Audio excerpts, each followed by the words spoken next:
مسجد کوفہ کے باہر کے صحرا میں ہزاروں کی تعداد میں خیمے لگے ہوں گے، امام کی طرف سے اساتذہ مقرر ہوں گے جو امام کے ان سپاہیوں کو قرآن کی تعلیم سکھائیں گے۔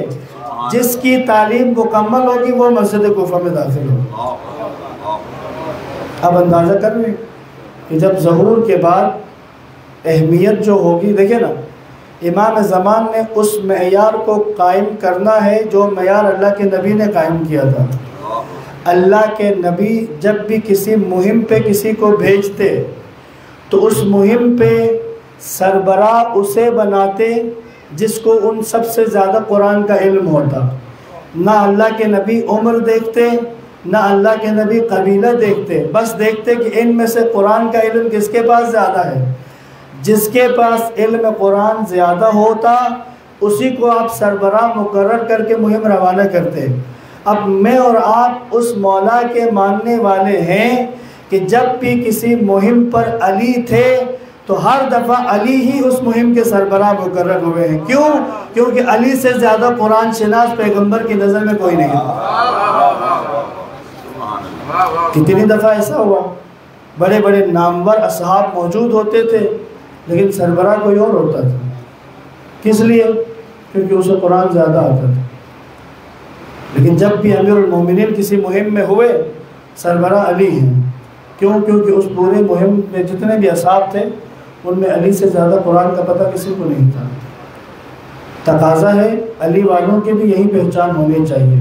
کسی علاقے میں چلے جائیں، جو سب سے زیادہ قرآن شناس ہو وہ علی والے ہونے چاہیے۔ معروف ہو لوگوں میں، جس طرح ان کا یہ بھی قرآن شناسی میں سب سے آگے ہیں۔ صلوات پڑھے محمد و علی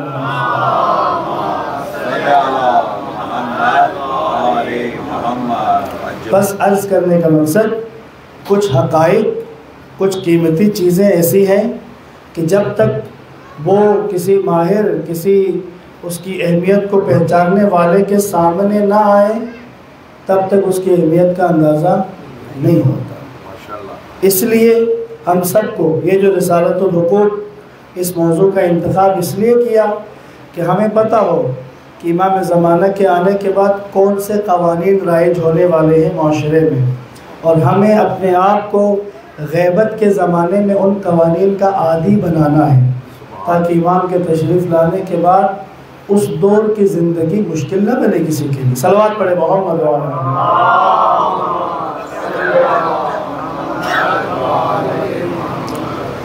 آج جس حق کو بیان کرنے کی کوشش کروں گا، خواہش کی، وہ احسان کرنے والے کا حق، نیکی کرنے والے کا حق۔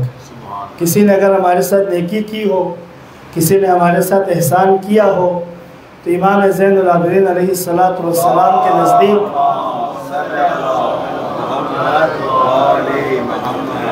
امام کے نزدیک اس کا حق کیا ہے، جس نے احسان کیا اس کا حق کیا ہے، اس کو امام نے بیان فرمایا ہے۔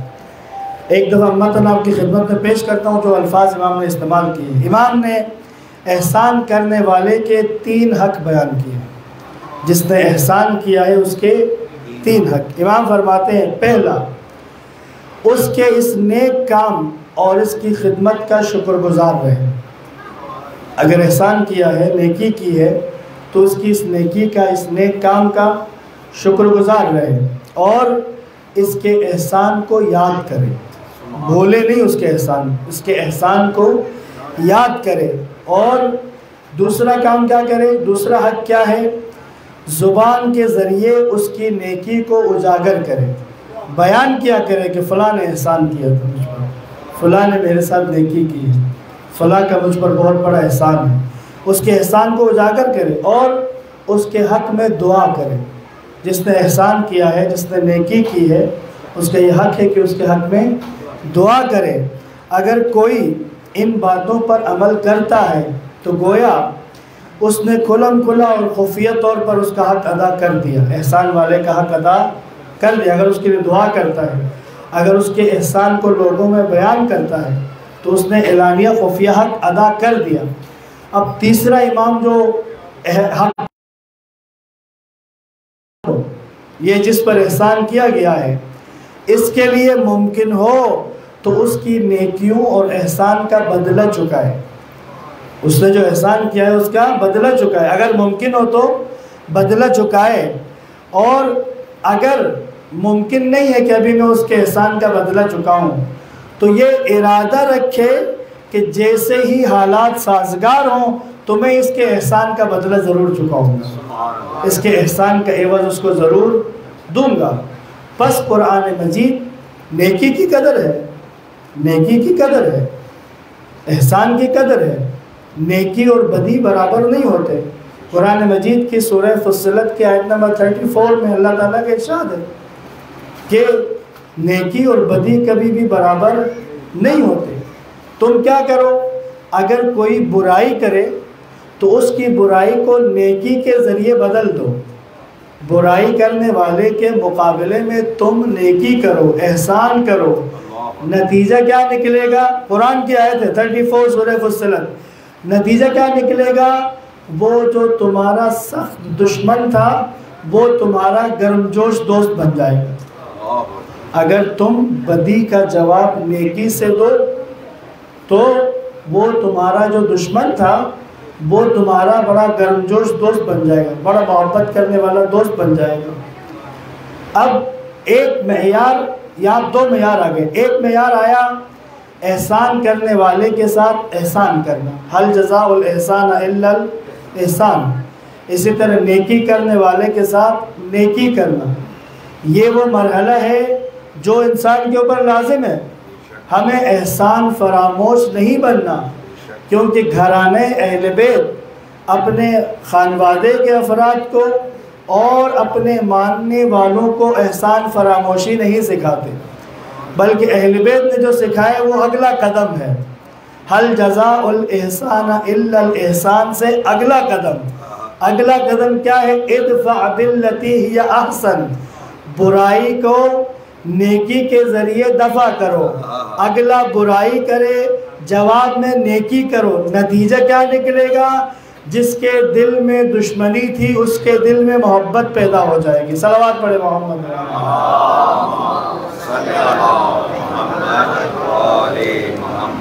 امام سجاد علیہ السلام تشریف فرما ہے، آپ کے اصحاب بھی بیٹھے ہیں، ساتھ میں چاہنے والے بھی ہیں، عاشق بھی بیٹھے ہیں، جان قربان کرنے والے بھی بیٹھے ہیں۔ ایک بندہ آیا، آ کے امام کو برا بھلا کہنا شروع کر دیا، جو اس کو بولنے دو جتنا بولنا چاہتا ہے، کچھ مطلب۔ وہ امام کو جتنا برا بھلا کہہ سکتا تھا اس نے کہا، کہہ کے چلا گیا۔ تو اس کے جانے کے بعد اب ظاہر ہے کہ جو محبت کرنے والے تھے امام کو امام ماننے والے تھے، ان کے دلوں پہ بڑا بھاری تھا۔ انہوں نے گلہ کیا، مولا آپ نے خود بھی کوئی جواب نہیں دیا، ہمیں بھی موقع نہیں دیا، ہمارا تو دل کر رہا تھا کہ اس کا منہ توڑ لیں، ہمارا تو دل کر رہا تھا اس کی زبان کھینچ لیں۔ بس آپ نے کہا اس سے بدلہ لینے کا ارادہ ہے؟ کہ مولا یہ نا، چلو پھر اس کے گھر چلتے ہیں، چلو پھر اس کے گھر چلتے ہیں۔ اٹھے، چل پڑے۔ اب سب ہوتے نا ہر جگہ جذباتی بھی ہوتے، ہو سکتا ہے کوئی جذباتی صحابی تیار ہو گیا ہو، میرے طرف تو مزہ چکھاتے جاتے اس کو۔ امام کے ساتھ اس کے گھر آئے، دروازے پہ دستک دی، اس نے دروازہ کھولا، اب دیکھا کہ سامنے امام اور امام کے ساتھی، گھبرا گئے۔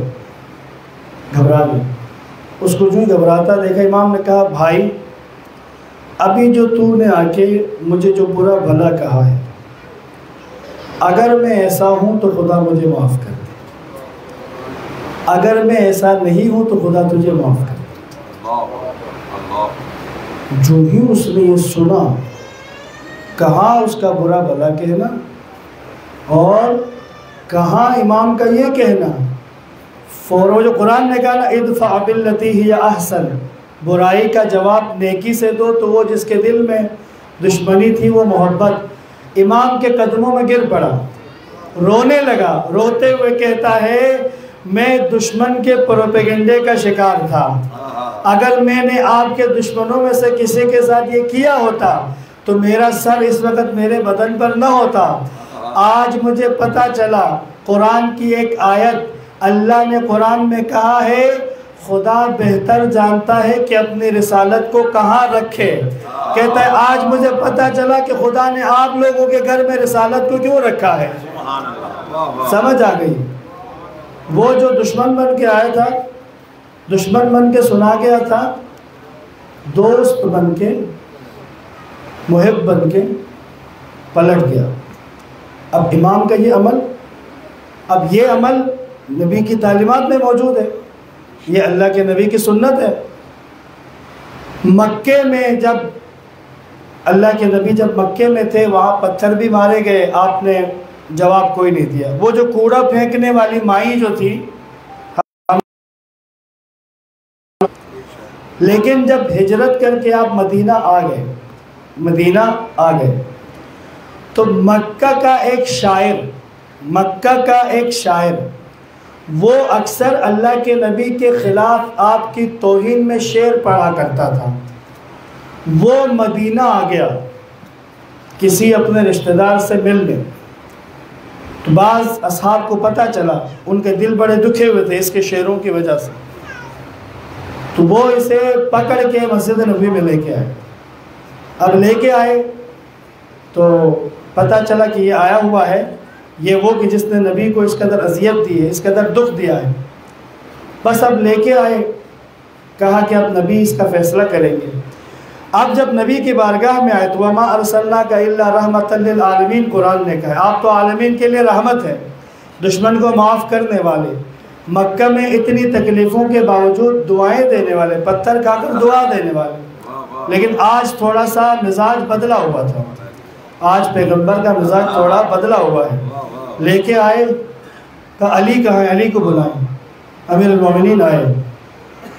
علی میں چاہتا ہوں کہ اس کی زبان کھینچ لو، اس کی زبان کھینچ لو.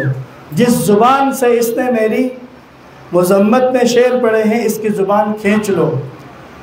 کچھ اصحاب خوش ہو گئے، جنہیں غصہ تھا وہ خوش ہو گئے، لیکن کچھ پریشان ہو گئے. بھی نبی نے تو آج تک ایسا نہیں کیا، یہ کیا ہو گیا. خیر امیر المومنین اسے لے کے نکلے مسجد سے باہر. اب ظاہر ہے کہ لوگ ساتھ ساتھ. اب مولا علی اسے لے کے مدینے کے تقریباً آخر تک آئے. اپنے ساتھی کسی سے کہا گھوڑا لے کے آؤ، وہ گھوڑا لے کے آیا. اس کو کہا گھوڑے پہ بیٹھ جا، یہ گھوڑے پہ بیٹھا. امیر المومنین نے اپنی جیب سے کچھ سکے نکال کے اس کو دیے، کہا یہ تمہارے سفر کے لیے خرچہ ہے. اس کے بعد کھانے کا ایک تھیلا اسے دیا، یہ تمہارے سفر میں کھانے کے لیے ہے، پس یہ لو اپنی جان بچا اور مدینے سے چلا جا. اور اس کے گھوڑے کو مولا نے خود ایڑ لگائی، گھوڑا دوڑا. اب پیچھے جو لوگ آئے تھے وہ پریشان ہو گئے. پیغمبر نے کہا تھا زبان کھینچ لو، پیغمبر نے کہا تھا زبان کھینچ لو، اور علی نے تو اسے وہاں سے فرار کروا دیا. دوڑتے ہوئے مسجد آئے، کہا یا رسول اللہ پہلی دفعہ علی نے آپ کی بات کو نہیں مانا ہے. کہ وہ بھی کہتے ہیں کہ پہلی دفعہ علی نے آپ کی بات نہیں مانا. کیا ہوا؟ کہا آپ نے تو کہا تھا زبان کھینچ لو. علی نے اسے بتا دیا.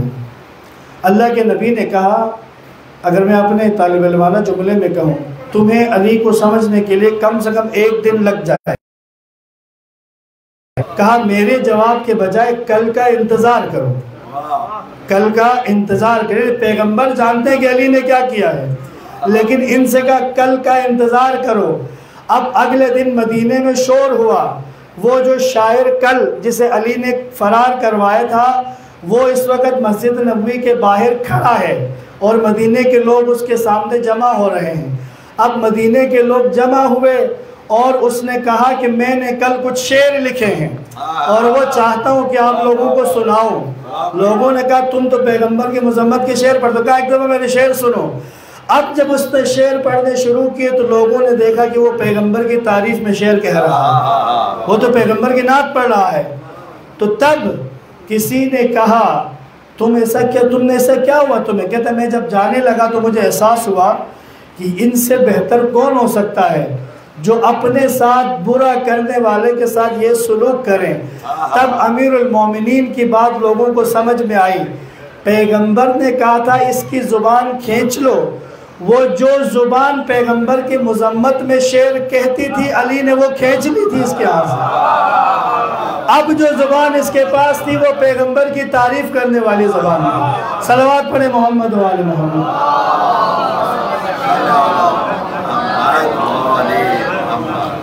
پس یہ جو مذمت والی زبان علی نے کھینچی ہے، یہ کہتے ہیں ادفع باللتی ہی احسن، کہ برائی کو دفع کرو، دور کرو۔ کس طریقے سے؟ نیکی کے ذریعے سے، نیکی کے ذریعے سے برائی کو دور کرو۔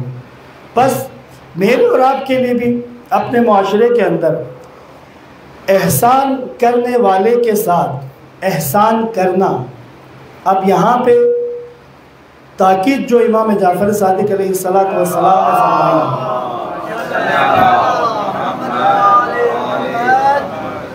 تاکید جو امام نے فرمائی ہے وہ کیا ہے؟ جس نے احسان کیا ہے، اگر جواب میں تم نے بھی اتنا احسان کیا تو یہ برابری نہیں ہوگی، یہ برابری نہیں ہوگی، اس کا ہاتھ بھاری ہے۔ کیوں؟ تم نے جیسا احسان اس نے کیا ویسا احسان تم نے بھی کیا، تو یہ معاملہ برابر نہیں ہوا، وہ آگے۔ کیوں؟ کیونکہ اس نے احسان کرنے میں پہل کی تھی، پہل کرنے میں وہ آگے۔ اسی لیے حکم کیا ہے؟ جس نے تمہارے ساتھ احسان کیا، نیکی کی، جواب اس سے بڑھ چڑھ کے دو، کم سے کم اس سے ایک قدم آگے ہو کے دو۔ اور ائمہ نے کر کے دکھایا۔ کل آپ کی خدمت میں عرض کی تھی روایت، جب کنیز نے پھولوں کا گلدستہ پیش کیا، امام نے کہا میں نے تمہیں آزاد کر دیا۔ کہا قرآن کا حکم ہے کہ احسان کا، تحفے کا بدلہ اس سے بہتر عطا کرو۔ اس نے پھولوں کا گلدستہ دیا تو میرے پر ضروری تھا کہ اس سے بہتر عطا کرتا، تو اس سے بہتر یہ کیا کہ اسے آزادی بخش دی۔ صلوات پڑھے محمد و آل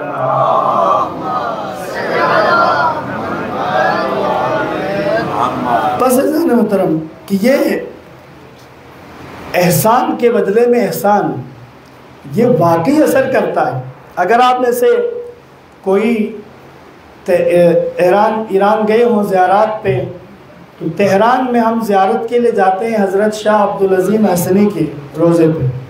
شاہ عبدالعظیم بہت جلیل القدر شخصیت ہے، 9ویں امام، 10ویں امام اور 11ویں امام، 3 ائمہ کے صحابی ہیں، خود بھی سادات میں سے ہیں، حسنی سادات میں سے، اور اپنے دور کے بہت بڑی متقی اور پرہیزگار شخصیت۔ اب موضوع کیا ہے؟ نیکی کرنا۔ لیکن مسئلہ یہ ہوتا ہے کہ ہماری نیکی کی ایک وہ لمٹ ہوتی ہے، اس سے آگے پھر ذرا بندہ کہتا ہے تجھے زیادہ کون کرے۔ عیسائیوں کے اندر چلے بچے بھی جوان بھی ہیں تو وہ نسبتاً سمجھنا آسان ہو جائے، لمٹ ہوتی ہے نا۔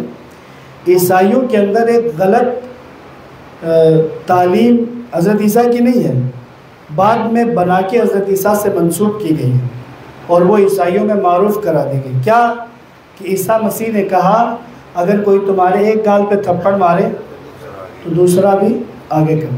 یہ عیسائیوں کے یہاں رائج ہے۔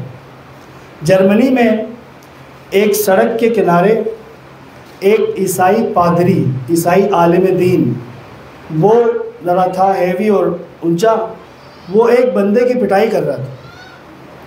ایک عیسائی پادری ایک عام بندے کی دھلائی کر رہے، مار رہے اس کو۔ پھر لوگ بیچ میں پڑے، بیچ بچاؤ کرایا، ہٹایا، اور پادری سے کہا فادر آپ تو عیسیٰ مسیح کی تعلیمات لوگوں کو بتانے والے ہیں، جبکہ عیسیٰ مسیح نے تو کہا تھا کہ ایک گال پہ تھپڑ مارے تو دوسرا آگے کر دو، آپ تو اس کی پٹائی کر رہے ہیں۔ وہ پادری کہتا ہے کہ جناب میں نے عیسیٰ مسیح کی تعلیمات پر عمل کیا، یہ اس نے آ کے میرے ساتھ غصہ کیا تو میں نے کہا تمہیں اگر غصہ آ رہا ہے تو یہ لوگ مجھے تھپڑ مار دو، اس نے مار دیا مجھے تھپڑ۔ تب عیسیٰ نے کہا تھا کہ کوئی ایک گال پہ تھپڑ مارے تو دوسرا بھی آگے کر دو۔ مجھے لگا کہ شاید اس کا غصہ بھی ہے، میں نے اس سے کہا اگر تمہارا غصہ ٹھنڈا نہیں ہوا تو لو میرے دوسرے گال پہ بھی مارو۔ اس نے میرے دوسرے گال پہ بھی تھپڑ مار دیا۔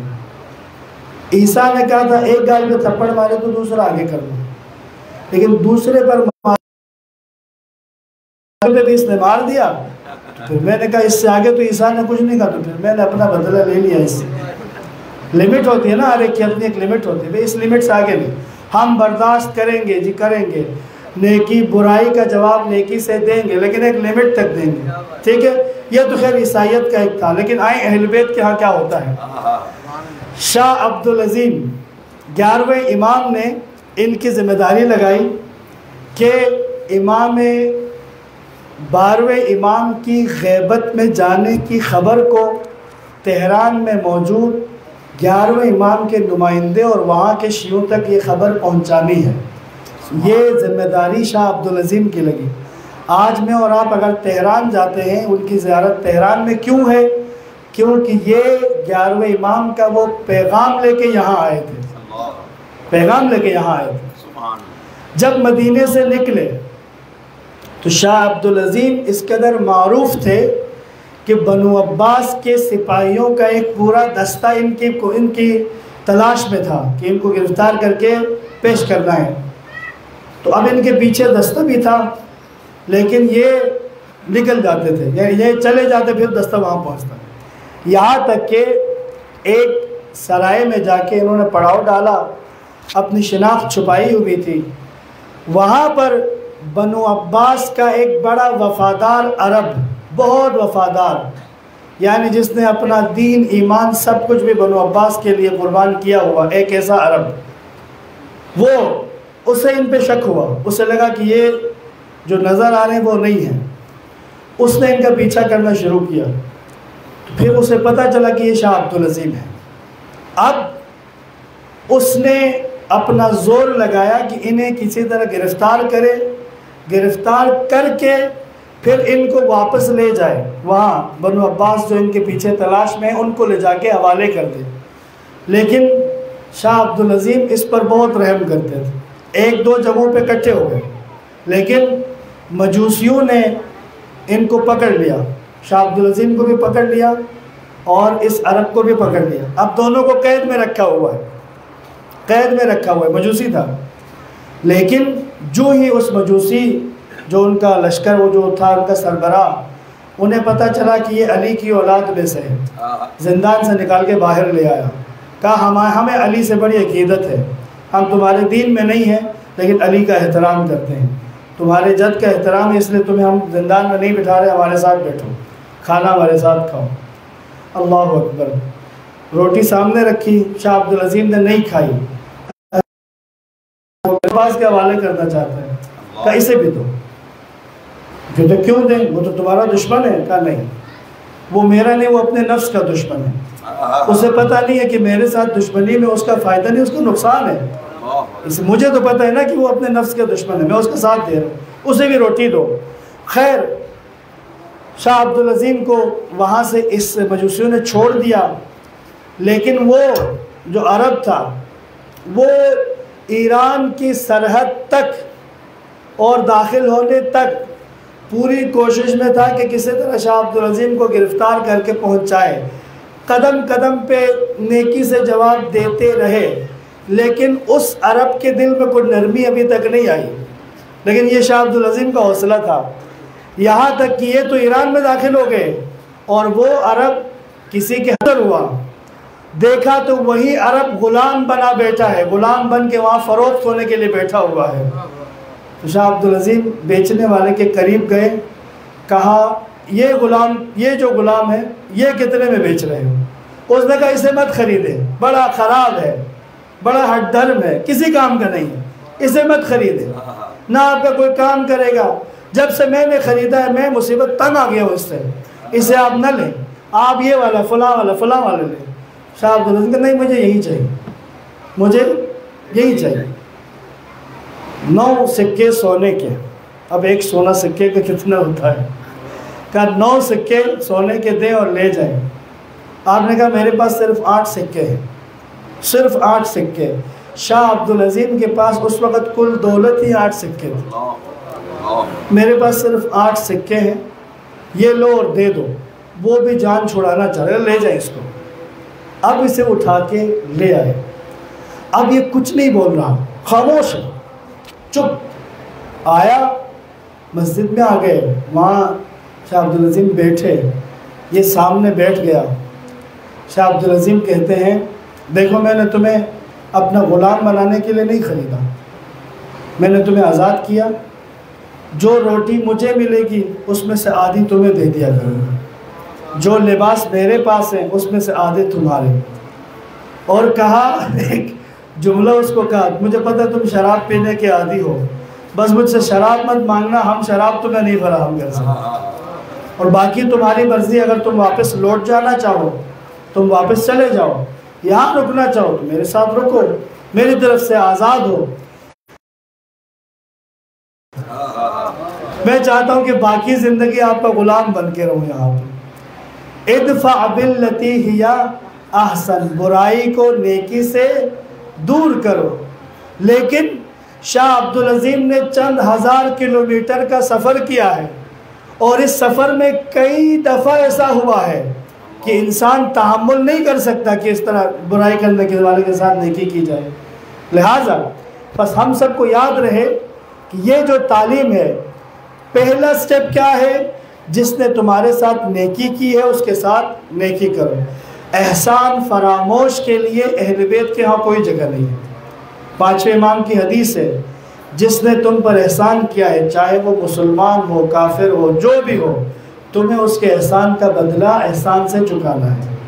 اور اگلا مرحلہ برائی کرنے والے کے ساتھ نیکی کرنی ہے۔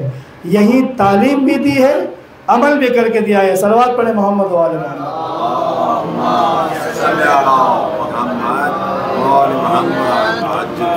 بس احسان کرنا، فضل کرنا، عطا کرنا۔ اگر میں یہ کہوں کوئی اگر احسان کرنا سیکھنا چاہے تو وہ غازی عباس علمدار سے سیکھے گا۔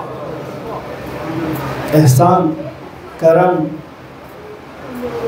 ایک آگے جعفر شوشتری ایک عالم دین ہے، انہوں نے ایک واقعہ نقل کیا، کہتے ہیں میں حضرت عباس کے روزے پہ تھا، ایک عراقی جوان اپنی بوڑھی والدہ کو لے کے آیا، آ کے حضرت عباس کی زری کے پاس اپنی والدہ کو بٹھایا، اور حضرت عباس کی زری کو پکڑ کے اس نے ایسا جملہ کہا، کہتے ہیں میں برداشت نہیں کر پایا، میں نے جا کے جوان سے کہا ایسا مت کرو۔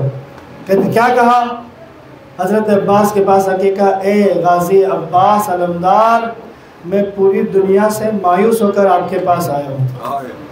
میں چھوٹا تھا، میرے سر سے باپ کا سایہ اٹھا، میری ماں کے علاوہ میرا کوئی نہیں ہے، اور میری ماں کو اب ایسا مرض لگ گیا، طبیب کہتے ہیں کہ یہ لا علاج مرض ہے، چند دن کی مہمان ہے، اس دنیا سے چلی جائے گی، جبکہ میں آپ کا ماننے والا، آپ سے محبت کرنے والا، مجھے میری ماں کی زندگی چاہیے۔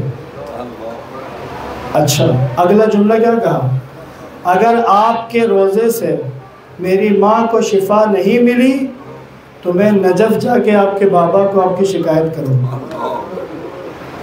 آگے جعفر شوشتری کہتے ہیں میں لرز گیا یہ سن کے، قریب آ کے میں نے اس سے کہا ایسا نہیں کہتے، یہ بے ادبی ہے، واقعی جاؤں گا نجف۔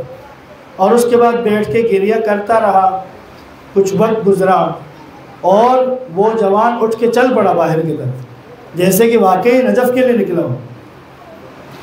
وہ روزے سے نکل گیا، آگے جعفر شوشتری کہتے ہیں میں وہیں پہ تھا، دیکھا تو اس کے بدن میں حرکت پیدا ہونی شروع ہو گئی، کچھ دیر کے بعد اٹھ کے بیٹھ گئی، پھر کچھ دیر کے بعد کھڑی ہو کے زری کو پکڑ لیا۔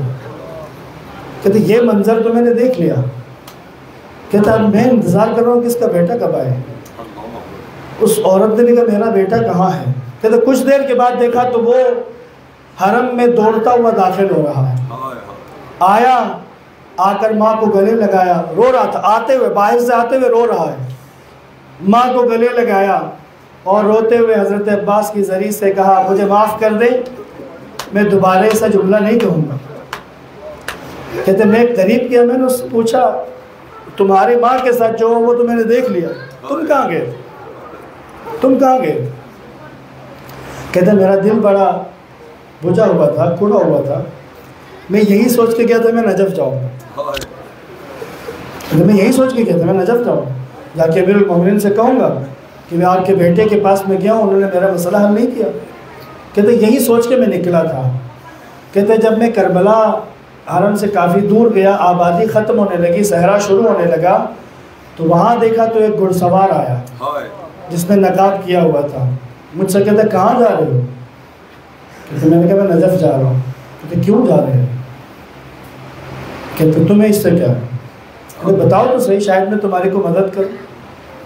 کہتے میں نے بتایا ایسے میری ماں مریض تھی تو میری ماں کو شفا نہیں ملے، میں نجف جا رہا ہوں شکایت کرنے. کہتے گھڑ سوار نے کہا واپس چلے جاؤ، تمہاری ماں کو شفا مل چکی ہے، واپس چلے جاؤ. تمہاری ماں کو شفا مل چکی ہے، واپس چلے جاؤ. کہتے میں نے کہا نہیں، اگر میں وہاں گیا اور نہ ملی ہو تو؟ کہا اگر نہ ملی ہو تو پھر نجف چلے جانا. کہتا اگر میں نے پھر نجف ہی جانا تو ابھی جاؤں گا. کہا چلو ایسا کرو اور میرے ساتھ بیٹھو، میں تمہیں حرم اتارتا ہوں، اگر تمہاری ماں کو شفا نہیں ملی ہوگی تو پھر میں اپنے ساتھ بٹھا کے میں تمہیں نجف چھوڑاؤں گا. کہتے میں نے کہا ٹھیک ہے. اب گھوڑے کی رکابوں میں ان کے پاؤں تھے. اب گھوڑے پہ چڑھنے کے لیے میں نے ہاتھ آگے کر دیا. میں نے کہا ہاتھ آگے کیا کہ وہ میرا ہاتھ پکڑے. کہتے کیوں؟ کہا میرے بازو نہیں ہے. اللہ اکبر، میرے بازو نہیں ہے. میں نے گھبرا کے پوچھا آپ کون ہے؟ کہا میں عباس ہے علمدار. کہتے مجھ سے کہا یاد رکھنا ہم تمہاری مشکلوں میں تمہارے کام آتے ہیں، دوبارہ یہ جملہ نہ کہنا میرے پاس آ کے کہ میرے بابا کے پاس شکایت لکھتا ہے. اجرکم اللہ. عباس مشکلیں آسان کرنے والے.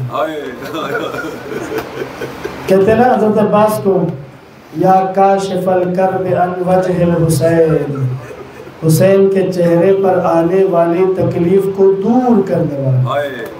عجیب ہے واقعی، عباس کا واقعی عجیب ہے. امام حسین نے، آپ اندازہ کریں حسین جیسا صابر امام، کتنے شہداء، حتی علی اکبر.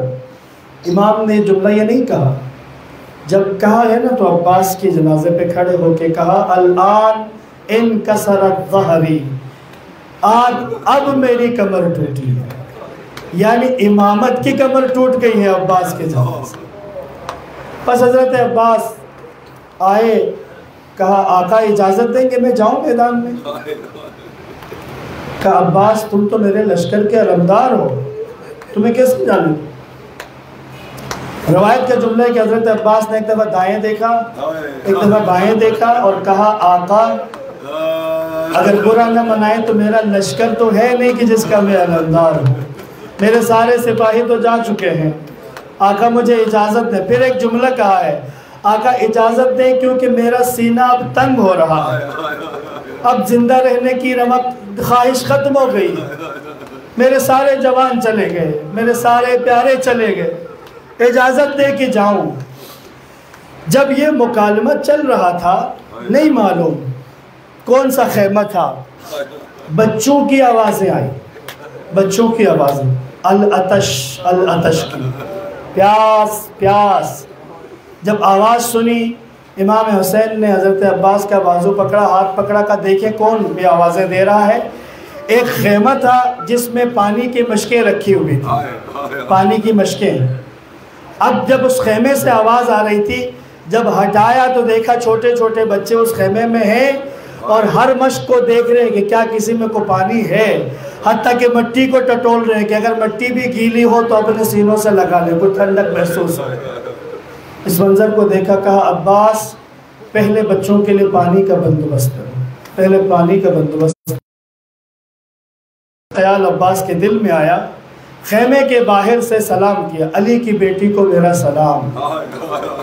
بی بی نے عباس کی آواز سنی، معلوم تھا کہ اندر نہیں آتے. ایک عجیب جملہ ہے، بہت خوبصورتی سے آغا پناہیان نے بیان کیا ہے. کہتے ہیں ثانیہ زہرا نے خیمے سے کہا کیا بنی ہاشم کا چاند میرے خیمے میں طلوع نہیں ہوگا؟ کیا زینب کے خیمے کے اندھیرے کو بنی ہاشم کا چاند نور سے نہیں بھرے گا؟ اللہ اجرکم اللہ. بس آج حضرت عباس کے مصائب پرسہ پیش کریں.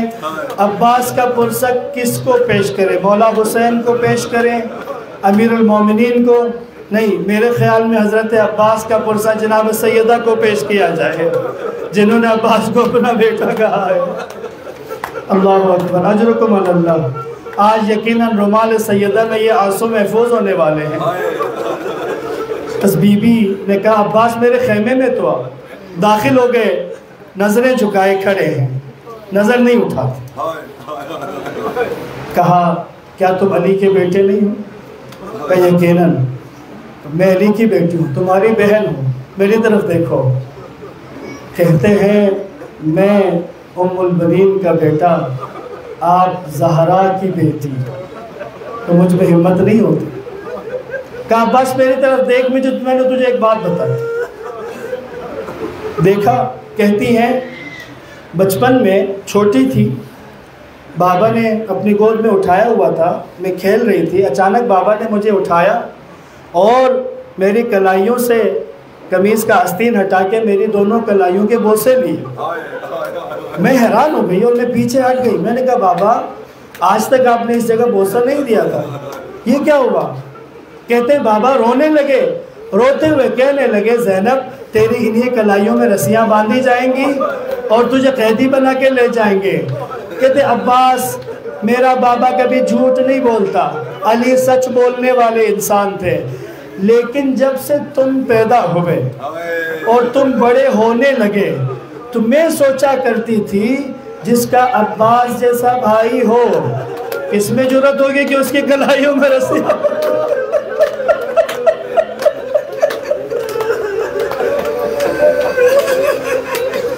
لیکن آج جب تم جا رہے ہو مجھے وہ زیادہ دور نہیں لگ رہا کہ جب ان بازو میں رسما باندھی جائے گی۔ پس عباس نکلے، اللہ اکبر، علی کا شیر بیٹا ہے میں نہر پر حملہ کیا، 5000 کا لشکر تھا، ہٹا کے نہر کے اوپر پہنچ گئے، مشق میں پانی بھرا، تفصیل نہیں پڑھنے لگا، واپس پلٹ کے آئے، جاتے ہوئے حملہ کرتے ہوئے گئے ہیں لیکن واپس آتے ہوئے دفاعی پوزیشن میں واپس آ رہے ہیں۔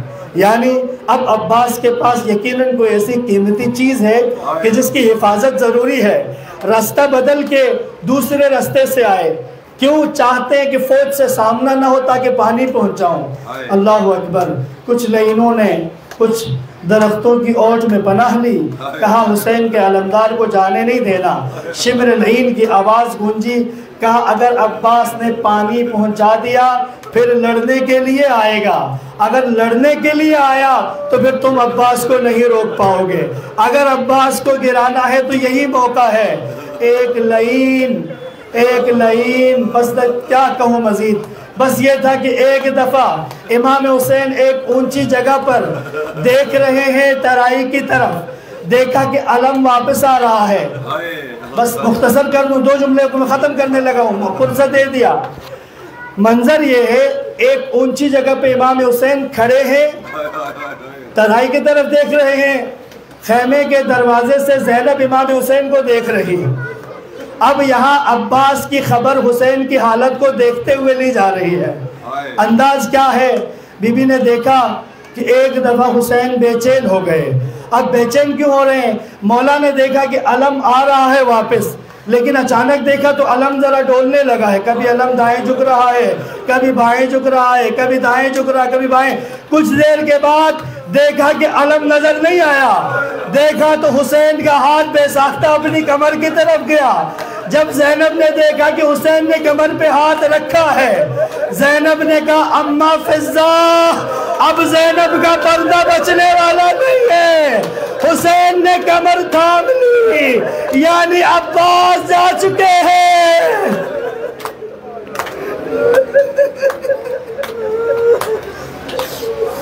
اِنَّا لِلَّهِ وَإِنَّا إِلَيْهِ رَاجِعُونَ وَسَيَعْلَمُ الَّذِينَ ظَلَمُوا أَيَّ مُنقَلَبٍ يَنقَلِبُونَ اللهم عجل لوليك الفرج والعافية والنصر واجعلنا من أنصاره وأعوانه والمستشهدين بين يدي يا كاشف الكرب والسوء والبلاء اكشف كروبنا وكروب جميع المؤمنين واقض حوائجنا وحوائج المحتاجين والسائلين واشف مرضانا ومرضى المسلمين بحق محمد وآله الطاهرين.